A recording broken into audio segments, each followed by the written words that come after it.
پښتو معلومات چینل لیدونکو السلام علیکم ستړي مشئ پام وکړئ ډېر تازه او مهم خبر ته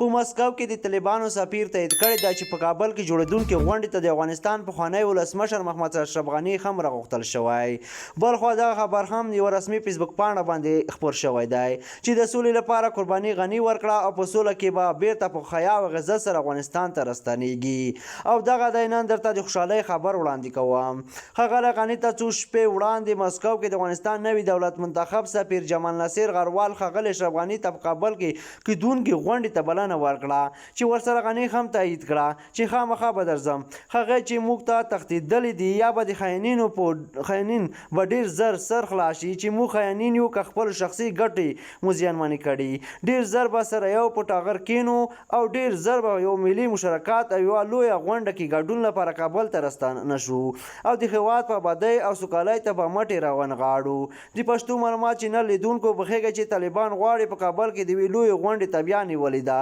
او په ټولنیزو رسنیو داسې واضح دي چې ډاکټر محمد اشرف غني همدغې غونډې ته رابلل شوی دی خو تر اوسه اشرف غني په خپله فیسبوک پاڼه باندې تر څه نه دي ویلي چې ایا زه به کابل ته درشم او که نه د دې لپاره انشاءالله په راتلونکي موږ درته نوره ویډیوګانې